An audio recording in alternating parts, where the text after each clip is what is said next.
Bueno, vamos a continuar con la mesa de esta mañana de sostenibilidad y salud, y nos queda ya la última ponente, que es María Fígols, que hemos comentado que es la vicepresidenta del Instituto Español de Biobiología y que nos va a explicar pues, los parámetros desde la visión de la bioconstrucción, y después iniciaremos la mesa redonda con todos los ponentes.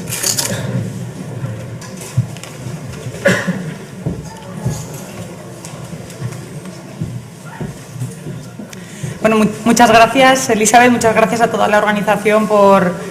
darnos la oportunidad de estar aquí, y bueno, es una gran responsabilidad, ¿no?, poder contar lo que desde la biobiología planteamos cuando estamos hablando de arquitectura y salud.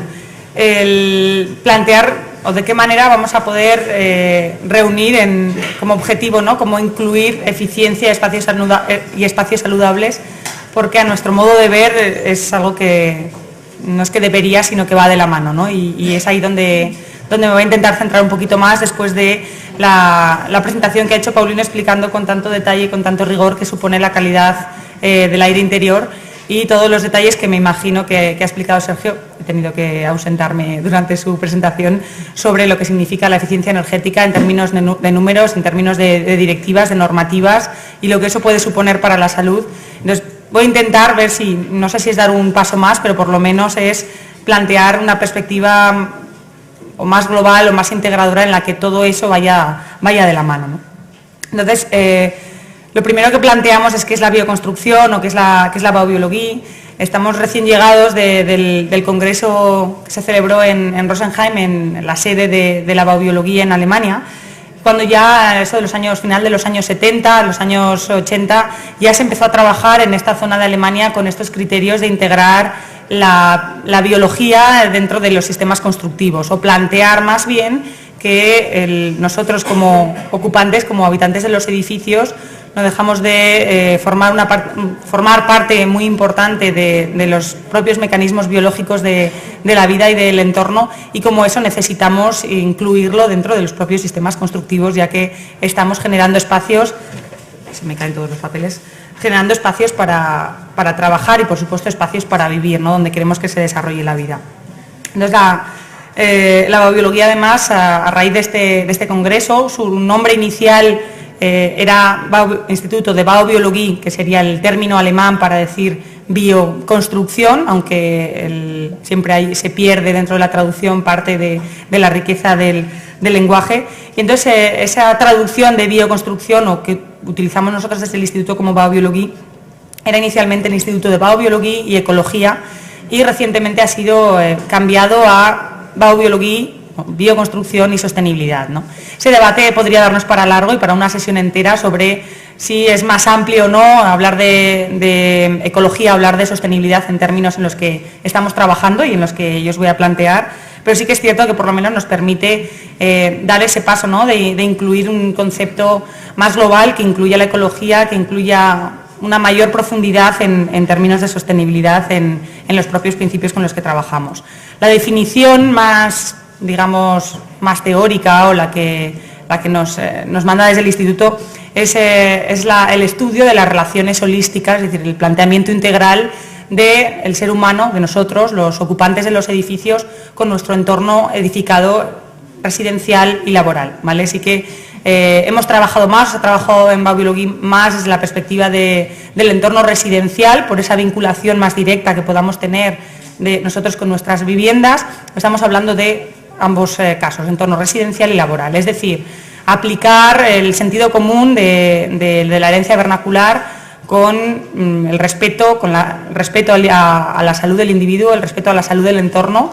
y ante todo ese sentido común que debería de estar implícito en el término arquitectura, en el término de construcción, en el de habitar, pero que lo hemos ido perdiendo con los años y que necesitamos recuperar de alguna forma.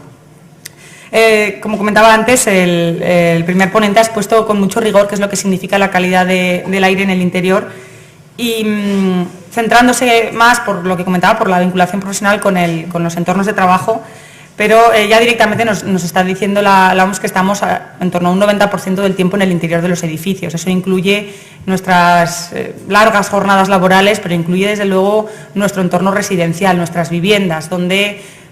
descansamos, unos mejor que otros, donde dormimos, donde nos regeneramos para poder llevar este ritmo tan frenético en el que estamos involucrados.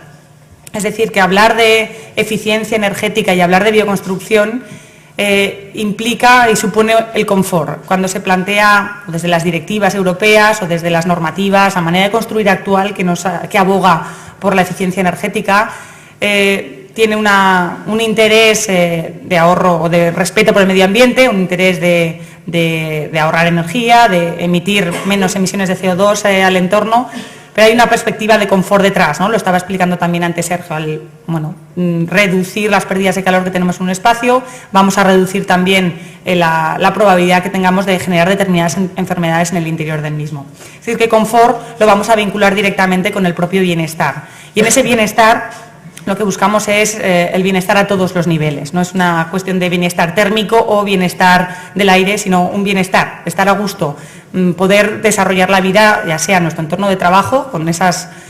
consecuencias que puede tener luego para la propia productividad laboral, si desde el entorno más empresarial se puede ver de esa manera, pero desde luego para poder estar a gusto en nuestros espacios, en nuestras viviendas, para podernos regenerar durante el espacio nocturno y poder desarrollar nuestra vida diaria sin ningún tipo de dolencia, ningún tipo de enfermedad y estando a gusto. Entonces, el primer planteamiento que viene es el del ambiente interior, el de la calidad de este aire interior, que al margen de lo que vendría a ser la propia composición del aire, que podamos haber analizado más desde un punto de vista más técnico, desde un punto de vista de la normativa actual, tiene muchísimo que ver con la temperatura, y en eso ha incidido un poquito más Sergio, porque es desde donde se trabaja en las normativas de eficiencia energética. Es decir, el primer planteamiento desde el punto de vista meramente energético es reducir la demanda energética de un espacio. Entonces, al reducir la demanda estamos planteando también las temperaturas de confort,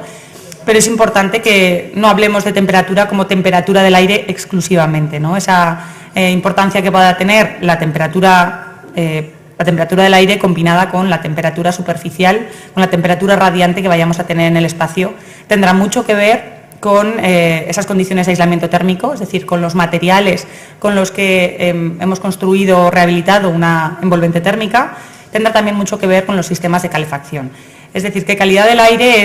o calidad del ambiente interior, quizá como más global, es calidad del aire, de su composición, su concentración de polvo, todos los problemas fúngicos que pueden derivar, como comentaban antes los dos anteriores ponentes, tema de hongos, de bacterias, de alérgenos, de olores, de corrientes de aire. Va a tener mucho que ver con la temperatura, mucho que ver con la humedad, con las condiciones de humedad que tenemos en el interior de los espacios, y es algo a lo que tenemos que prestar mucha atención desde esta nueva manera, si se le puede llamar así, de construir, que nos vienen con los criterios de eficiencia energética más estrictos planteados desde las directivas europeas, que estamos tendiendo a una hermeticidad de la envolvente para reducir de alguna forma esa entrada de aire incontrolada, comentaba Sergio, que puede generar patologías, pero que también puede derivar en que esa hermeticidad combinada con los materiales de construcción que de manera convencional se están utilizando en el mercado, haya una humedad relativa muy baja en los espacios. Esta humedad relativa tan baja puede ser la causa, también como contrapunto, ¿no? Una humedad relativa muy alta, tenemos problemas de condensaciones, tenemos problemas de acumulación de humedad y mohos. Una humedad relativa muy baja puede generar también importantes problemas a nivel de la salud, ¿no? Es decir, que vamos a combinar todo, sin olvidarnos, por supuesto, también del electroclima, que es algo que no recoge las directivas europeas, no recogen las normativas, ni código técnico, ni quien está trabajando, digamos, desde una perspectiva más legislativa en el mundo de la eficiencia energética. Y yo creo que el planteamiento que estamos haciendo desde la baubiología debe hacer ese planteamiento integrador. O sea, no vale con hablar solamente de aire o no vale con hablar solo de temperatura o solamente de humedad. Es incluir estos tres parámetros y todo lo que ello significa, junto con el electroclima, con nuestros entornos, con la propia radiación, ya sea la natural o la artificial que hay en un espacio, y cómo ello va a cambiar tanto las propias condiciones interiores a nivel de calidad del aire, como nuestras propias condiciones de vida. Es decir, que este aspecto, ya sean campos eléctricos, magnéticos, de alta, de baja frecuencia, que van a generar o van a suponer un aspecto muy importante a valorar y determinar desde el punto de vista de la baubiología. Es Es decir, que toda esta combinación, ¿no?, de hablar del ambiente interior va a suponer una serie de efectos positivos beneficiosos. Hablábamos que eficiencia supone confort, o debería suponer confort, debería por lo tanto suponer bienestar. Bienestar a nivel físico y a nivel psíquico. Un adecuado metabolismo, una buena irrigación de la piel, el fortalecimiento del sistema inmunitario, que se nos olvida, ¿no? Estamos, pues más medicamentos, pues ahora una pequeña pastillita de vitaminas para mejorar, nuestro mecanismo biológico es suficientemente inteligente, o era suficientemente inteligente, como para ser capaz de responder ante las inclemencias externas, ya sean climáticas o ya sean contaminantes, ¿no? Pero estamos en un momento de sobredosis de estos agentes externos que pueden generar una debilitación de este sistema inmunitario y, por lo tanto, eso puede conllevar en problemas de salud muy importantes. Sin embargo, vemos en esta tabla como todos los efectos negativos que pueden derivarse de un mal ambiente interior pues suponen no voy a entrar a detallarlos y a nombrarlos, pero sí que vemos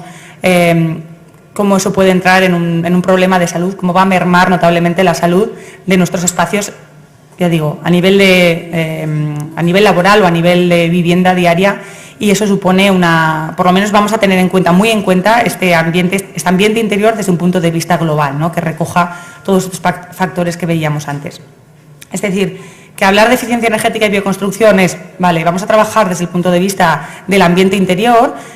con un exhaustivo y adecuado control de los materiales. En esta diapositiva tenéis algunas imágenes de la nueva sede del IBN, del Instituto Alemán de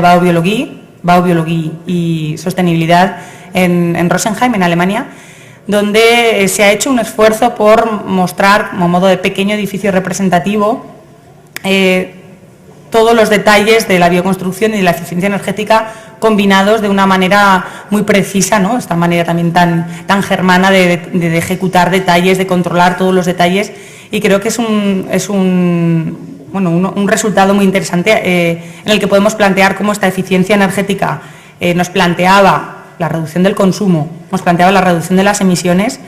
pero cuando vemos la eficiencia global del edificio, planteamos cómo este control de materiales nos supone un bajo impacto ambiental, es decir, que son materiales cercanos, son materiales de origen renovable, son materiales que no suponen ningún tipo de carga tóxica para el espacio. Por lo tanto, hay una mejora de la envolvente térmica en términos de cálculo más energético, y hay una mejora de la envolvente térmica en términos de ambiente interior. Es decir, estamos permitiendo que el edificio funcione de una manera eficiente, de una manera muy óptima, y además estamos permitiéndolo sin tener que aportar ningún tipo de sustancia tóxica que pueda estar presente en muchos materiales, en muchos sistemas constructivos convencionales que puedan cumplir con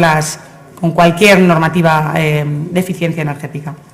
Esta eficiencia, reitero el término, debe ante todo ser una eficiencia inteligente, es decir, no estamos construyendo ni habitando a corto plazo, aunque lo cierto es que es así como se construye, ¿no? Igual que cada vez se come más rápido, la comida es cada vez más rápida, pues con los edificios ocurre lo mismo, ¿no? No queremos construir para hoy o construir para mañana, queremos construir a largo plazo, que sea una vivienda, que sea un espacio de trabajo habitable, no solamente hoy, el día de la inauguración, sino a lo largo de toda su vida útil, ¿no? Por tanto, hay que plantear esa inteligencia en términos de eficiencia energética que nos permita el funcionamiento óptimo del edificio en todos estos niveles. Es decir, que yendo más directamente a lo que sería una cuestión de sistemas y de optimización de envolvente,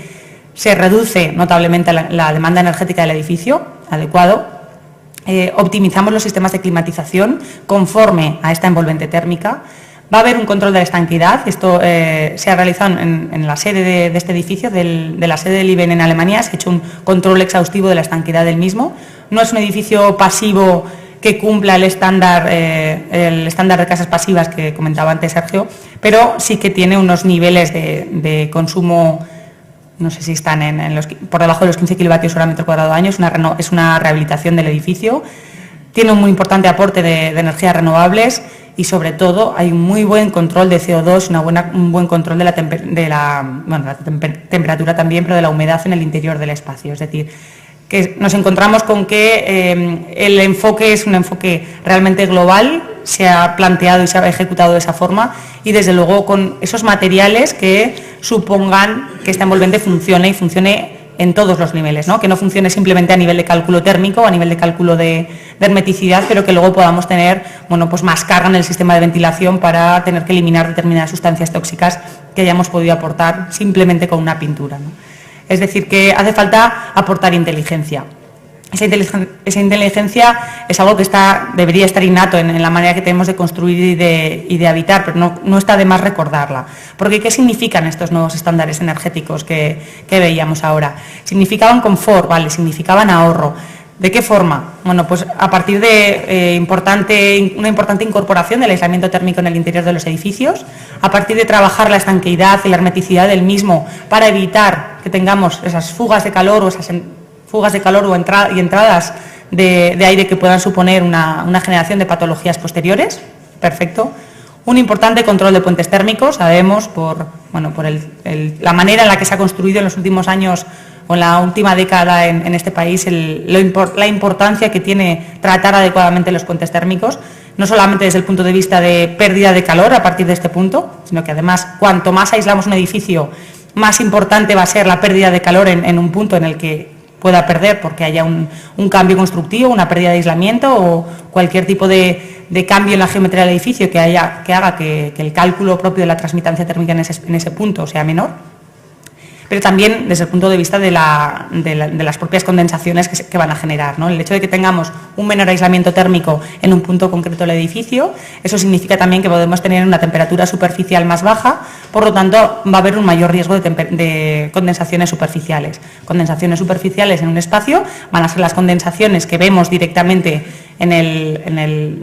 digamos a simple vista en el propio cerramiento, en la cara interior del cerramiento. Eso puede generar importantes problemas de moho. Cuando ya vemos el moho, el mal ya está, es decir, que todas las esporas que se han ido generando las hemos ido respirando y no hay que, lo comentaba también antes Paulino, ¿no? La importancia, no se le ha dado la importancia que tiene realmente las toxinas del propio moho, de las propias bacterias que se van a generar en ese espacio, y es algo que debemos de considerar notablemente, ¿no?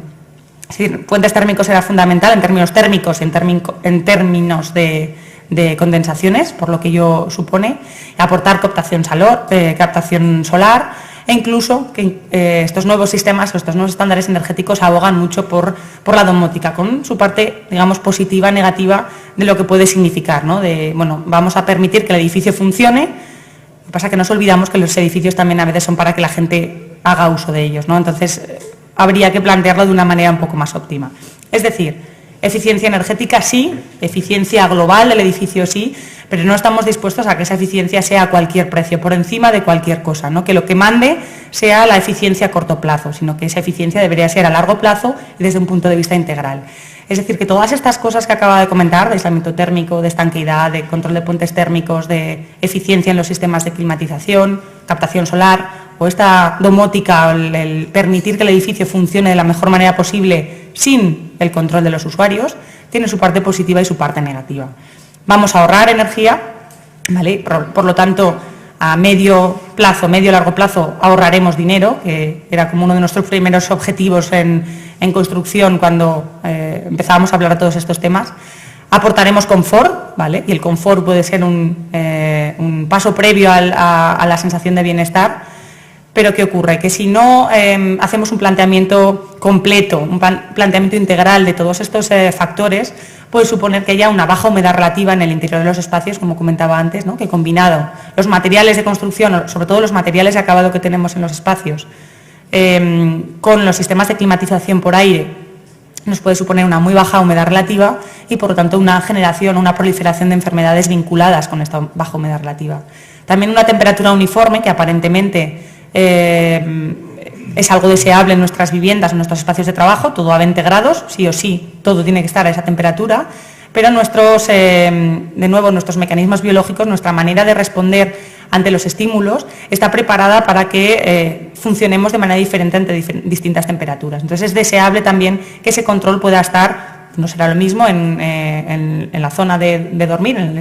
el espacio de del dormitorio que en un espacio de trabajo, que en un espacio de cocina. Los usos son distintos, lo mismo que no será una oficina dedicada a, no sé, al estudio de la eficiencia energética que una oficina dedicada, no sé, a temas de bolsa. Es decir, que el tipo de actividad cambia mucho y la temperatura uniforme no siempre es lo más deseable para nuestro propio funcionamiento. Me refiero a nivel biológico. Como estamos buscando o hablamos de bienestar, debemos de tenernos en cuenta nosotros sobre todo cómo funciona nuestro mecanismo, cómo funciona nuestro propio cuerpo. Todos estos sistemas pueden generar una importante ionización del aire, por tanto una mayor acumulación de polvo. En el polvo no vamos a encontrar simplemente partículas que hayan entrado del exterior, sino que podemos encontrarnos con una acumulación de sustancias tóxicas importantes que haya habido simplemente pues, por las pinturas, los tratamientos del mobiliario, cualquier elemento que hemos introducido en la vivienda, el tratamiento que se le ha dado a una alfombra de lana para que no se la coman las polillas, pues bueno, todo eso también puede ser tratado con sustancias biocidas, que como comentaba Paulino, son sustancias que matan la vida, la de los animales, la de las polillas, y también, por lo tanto, la nuestra, ¿no? Es decir, que hay que tener mucho cuidado con esas posibilidades de contaminación ambiental.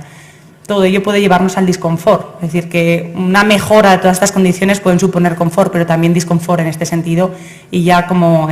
último punto pueden generar importantes enfermedades ambientales. Es decir, que las rehabilitaciones que se hacen en la actualidad o rehabilitaciones energéticas que no están planteadas bajo una perspectiva íntegra y global en la que tengamos en cuenta cómo funciona todo el edificio, puede generar importantes problemas, ¿no? Uno de ellos, de los más frecuentes en edificios quizá más aislados, una de las primeras actuaciones que bueno, a nivel de bajo coste se suele plantear, bueno, cambiamos las ventanas, ¿no? De una ventana, el material que sea, con un vidrio simple, cambiamos a una ventana con un vidrio doble, con un mucho mejor coeficiente de conductividad térmica. ¿Qué ocurre? Que si en esa vivienda solamente planteamos el cambio de las ventanas y no planteamos la renovación de aire, una adecuada ventilación, ese espacio que estaba acostumbrado a unas pérdidas de calor tremendas a través de las propias juntas de la ventana con el cerramiento sobre el que están, pues se va a encontrar con que hay una menor tasa de renovación, por lo tanto, si hay una menor tasa de renovación de aire en el interior de ese espacio, habrá condensaciones con bastante frecuencia, y es algo muy frecuente en pequeñas actuaciones no hechas de manera completa, ¿no? Es decir, que vamos a tener mucho cuidado, sobre todo en el tema de actuaciones digamos vale, pienso en la eficiencia, pero solo puedo cambiar ventanas. Bueno, pues con cuidado vamos a ver cómo actuamos y vamos a plantearlo de manera global. Habrá que tener en cuenta esa ventilación para que no tengamos problemas de contaminación interior. Es decir, que los materiales con los que construimos nuestros edificios, los materiales con los que acabamos el interior de los espacios, los suelos, los revestimientos, pavimentos, pinturas, todo eso va a tener una importancia tremenda en todo este ambiente interior, humedad atmosférica, temperatura de superficies y del aire, las propias corrientes del aire, en el electroclima, en las condiciones de luz y color, que también tendrán mucho que decir sobre cuál es el bienestar en ese espacio, la propia composición del aire, el olor, las condiciones de toxicidad, condiciones acústicas o los propios microorganismos. Es decir, que tendrá mucho que ver con los propios materiales con los que construimos directamente con nuestra salud. Y unos pocos ejemplos simplemente para que pensemos, ¿no? de qué manera, cuando estamos hablando de los materiales con los que acabamos los edificios, no estamos hablando ya directamente de algún tipo de cola o veneno, sino materiales que están lamentablemente demasiado al día en nuestros edificios, en este caso como puede ser el PVC, uno de los materiales que además supongo que depende de comunidades autónomas, pero que lo obligan para la colocación en guarderías, por la propia continuidad del pavimento, y es un material que bueno, está muy relacionado con el asma en la infancia, ¿no? Entonces, bueno, simplemente la exposición de un grupo de riesgo, como puedan ser niños pequeños o bebés, a un material como el PVC, cumple todas las normativas y es más, nos lo recomiendan porque podemos hacer un suelo continuo a un bajo precio, eso puede suponer un importante riesgo para la salud. Pero es que también estos suelos de vinilo, estos suelos de PVC, están relacionados con la exposición prenatal, es decir, ya no hace falta que lo coloquemos en el suelo de la guardería, sino que yo como mujer gestante esté en contacto de manera continuada con un suelo de PVC, también relativamente frecuente en espacios de trabajo, bueno, pues esta exposición prenatal pueda suponer digamos una consecuencia posterior a nivel de eczema, de problemas de piel en los niños a posteriori, ¿no?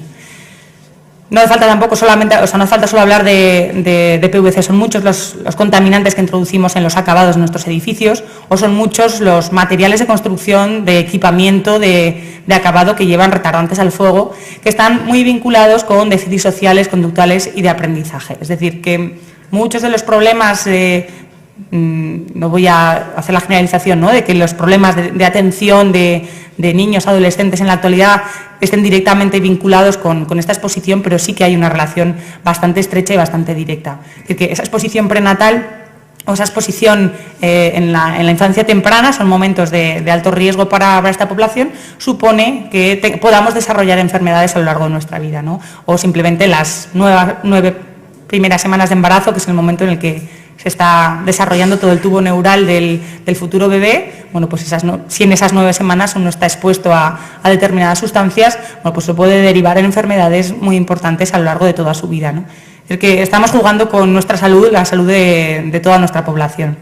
Entonces, creo que si estamos aquí es porque pensamos que hablar de arquitectura es mucho más que cumplir normativas, ¿no?, cumplir código técnico. Lo mismo que hablar de eficiencia es mucho más que justificar una normativa, es un paso previo. O sea, desde la biobiología, desde la bioconstrucción,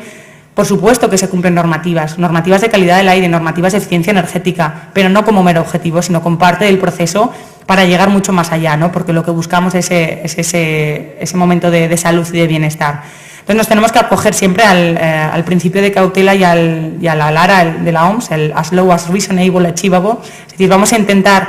que nuestra exposición a cualquier tipo de sustancia, a cualquier tipo de contaminación sea lo más baja posible en cada momento, y ahí estará, bueno, pues en este caso la resolución del Plan de Acción Europeo de Medio Ambiente y Salud, donde nos dan unas ideas, ¿no?, de lo que podemos estar hablando. Ya no es una cuestión solo de los biobiólogos o la gente que estamos trabajando en este ámbito, sino que, bueno, por lo menos se está recogiendo a nivel normativo como un cierto soporte. Porque sí que es cierto que se aprecian un número creciente de enfermedades vinculadas a factores medioambientales.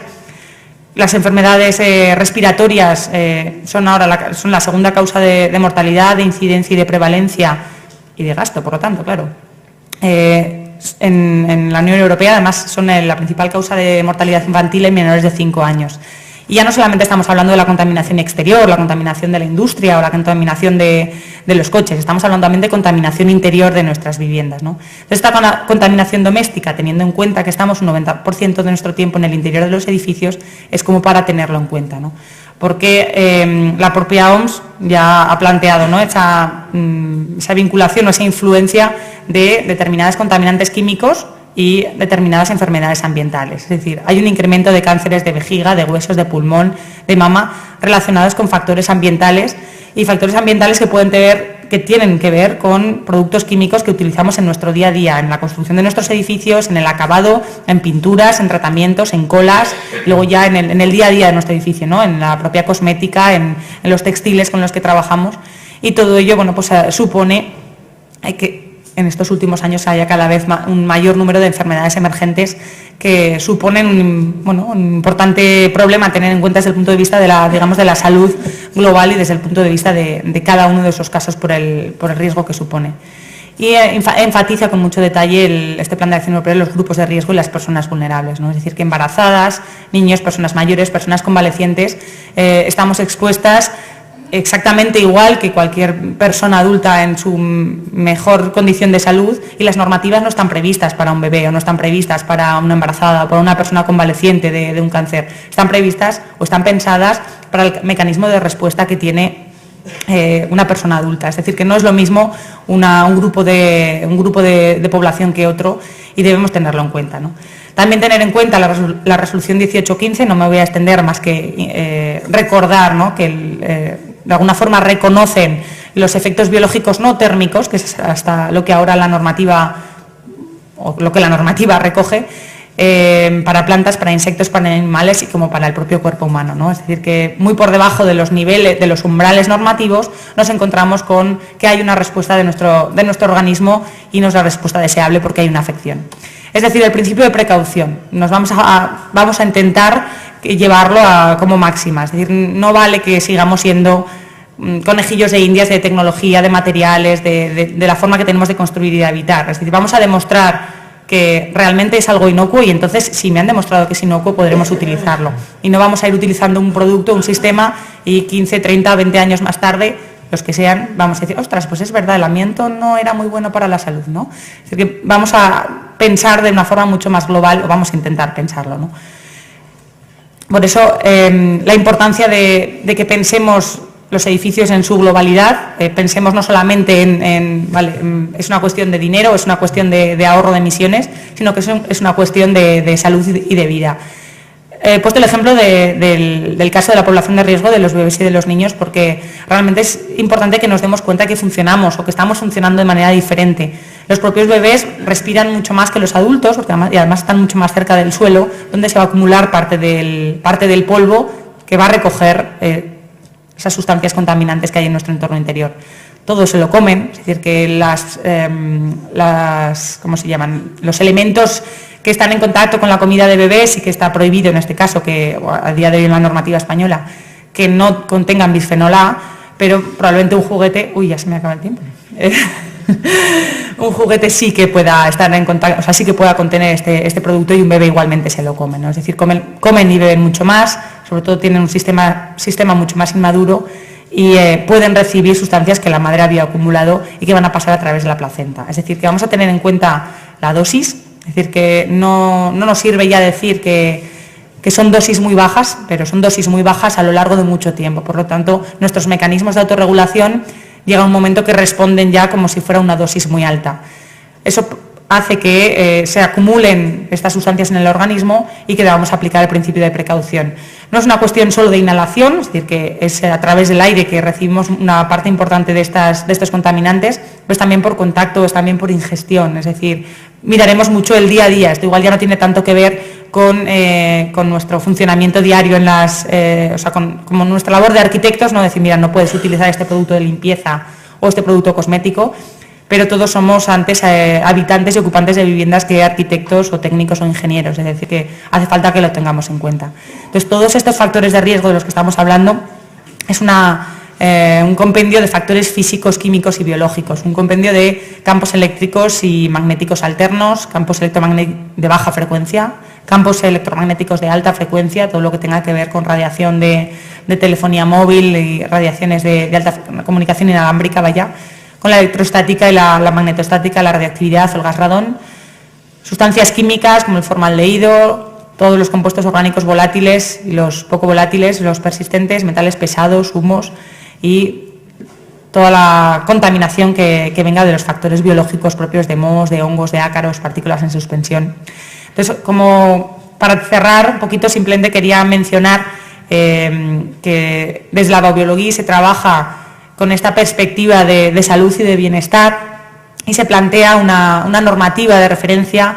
que, digamos, no es una normativa reconocida oficialmente, sino que es una normativa basada en la precaución, basada en procurar que estos espacios en los que vivimos y en los que trabajamos no supongan ningún tipo de perjuicio para la salud. Bueno, pues se acaba de publicar la nueva versión de esta normativa, es la normativa SBM 2015,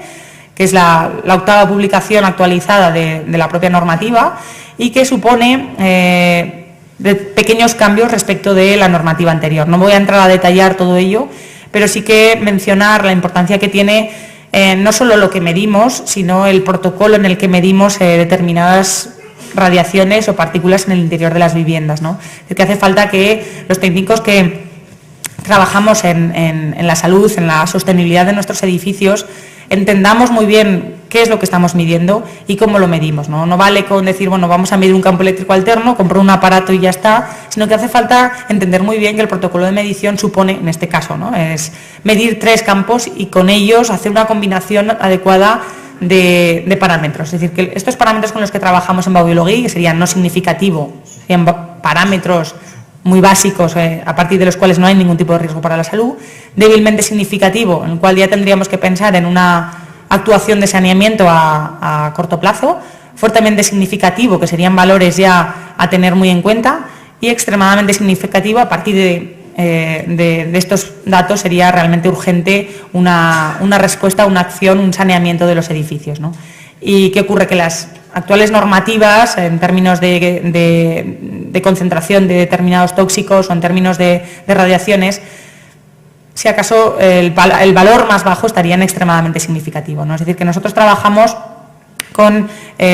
valores de descanso. Voy a ir más rápido para... Aquí, me voy a quedar aquí. Los valores más, digamos, más